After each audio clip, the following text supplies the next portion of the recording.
হ্যাঁ, আজকে আমি রান্না করিব দুপুরে সব কেটে ধুয়ে নিয়েছি। আমি রান্না করিব গুড়া মাছ ভাজা মানে ছোট, ছোট বেলে মাছ। ওই মাছগুলি আমি ভাজবো আজকে। আজকে আর তরকারি রান্না করব না। ভাজবো শুধু। তারপরে করব আ বটবটি ভাজি আর ডাল রান্না করব টমেটো দিয়ে। এই তো আমি ১ম এ ডালটা এক চুলায় বসিয়ে দিয়েছি। অন্য চুলায় আমি এখন বটবটি ভাজিটা করে নিব। বরবটি ভাজিগুলা দিয়ে দিলাম। এখন লবণ, আ কাঁচামরিচ, একটু হলুদ দিয়ে নেড়েচেড়ে নিয়ে ঢেকে দিব। তারপরে সিদ্ধ হয়ে গেলে আমি ঢাকনাটা উঠিয়ে নেড়েচেড়ে নামিয়ে নিব। এই তো দেখেন একটি মেয়ের দেখা যায় কি রান্নাঘরেই বেশি সময় লাগে। সে কিন্তু রান্নাঘরেই থাকে। তার কিন্তু রান্নাঘরটা খুব প্রিয়। মানে প্রিয় বললে ভুল হবে। কিন্তু একটা মেয়ের রান্নাঘরেই বেশি সময় কাটায়। এর জন্য সে রান্নাঘরটা গুছায় রাখতে আরকি গুছিয়ে রাখলে রান্না করতে যেমন সুবিধা হয়, দেখতেও ভালো লাগে। এজন্য আমি আমার রান্নাঘরটা খুব সুন্দর করে রাখি। আম আ সবকিছু হাতের কাছে রাখি। এই তো আজকে সব রান্না আমি এম রান্না করার আগে সবকিছু গুছিয়ে নিয়েছি। তো রান্না করতে আমার কিন্তু বেশি সময় লাগেনি। এই তো আমার অন্য চুলায় দেখেন ডাল উতাল চলে এসেছে। এখন আমি লবণ কাঁচামরিচ দিয়ে ডালটা ঢেকে দিব। ডালটা ঢেকে দিলে সিদ্ধ হয়ে যাবে। অন্য পাশে আমার কিন্তু বরবটি ভাজিটা কিন্তু শেষ হয়ে গেছে। মানে কমপ্লিট হয়ে গেছে। এখন আমি নামিয়ে নিব।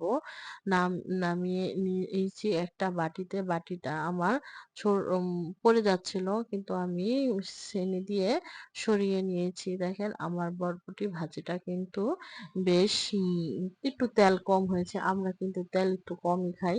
এজন্য কম দিয়েছি। এখন নামিয়ে নিলাম। দেখেন আবার চুলাটায় আমি বসিয়ে দিলাম মাছ। মাছটা আমি একটু কড়া করে ভেজে নিব। মাছটা আগে আমি লবণ আর হলুদ মাখিয়ে নিয়েছিলাম। তো এখন মাছটা আমি দিয়ে দিব। মাছটা দেওয়ার পরে একটু নেড়ে চেড়ে জালটা বাড়িয়ে দিব। জালটা বাড়ানোর হলে কি মাছটা আর লাগে না। কিন্তু আজকে আমার মাছটা লেগে গেছে। তো কিছু করার নেই। ওভাবেই আমার এখন ভাজতে হবে। তো একবার অনেক খারাপ লাগছিল, দিছি একটা লাড়া। কিন্তু কিছু করার নাই। আমার ডালটাও সিদ্ধ হয়ে গেছে। এই তো আমার মাছটাও সিদ্ধ এখন মাছটাও আমার ভাজা শেষ প্রায়। এখন আমি মাছটা নামিয়ে নিব। মাছটা দেখেন খুব মচমচা করকরা হয়েছে। এই মচমচা করকরা আমার হাসব্যান্ড খুব ভালো খায়। আমার মেয়েও ভালো খায়। আমিও ভালো খাই। আমাদের ঘরে সবচাইতে বেশি মাছ ভাজা ভালো খায় আমার হাসব্যান্ড। ও মাছ ভাজা হলে আর অন্য কিছু ওর লাগে না। তো আমার ডালে উতাল চলে এসেছে। এখন আমি দিয়ে দিব ডালের মধ্যে টমেটো গুলা ফ্রিজে ছিল। এজন্য আরকি আগে আগে নামিয়ে রাখলে কি হয় ওই ডালগুলা দিলে ওই ডালের ভিতরে টমেটো দিলে টমেটোটা সিদ্ধ হতে চায় না। এজন্য আমি আগে থেকে নামাই নাই। তো সাথে নামিয়ে ডালের ভিতর দিয়ে দিয়েছি। আ অন্য চুলায় ডালটা টমেটোটা হচ্ছে, সেদ্ধ হচ্ছে। তার পাশের চুলায় আমি তেল, আ শুকনা মরিচ আর সর্ষে ফোড়ন দিয়ে ডালটা সম্বাদ দিয়ে নিব। ১ম এ আমি চামচ দা দিব যাতে চাম আ যা ই ইটা না উঠে। মানে আমার রান্নাঘরটা ছোট তো একটু ভয় লাগে। এজন্য আস্তে আরকি সম্বাদ দিলে জালটা কমিয়ে দিয়ে তারপর আমি সম্বাদটা দেই। আপনারা কে কিভাবে দেন আমাকে বলবেন। কমেন্ট করে জানাবেন।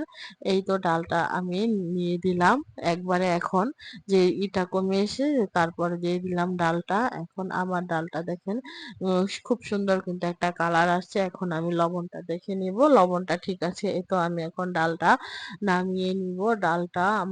মসুর ডালটা আমাদের ঘরে খুব ভালো সবাই খায়। অন্য ডাল বেশি রান্না হয় না। মসুরি ডালটাই রান্না হয়। এই তো এখন আমার সবকিছু রান্না শেষ। এখন আমি ভাত বসিয়ে দিব রাইস কুকার।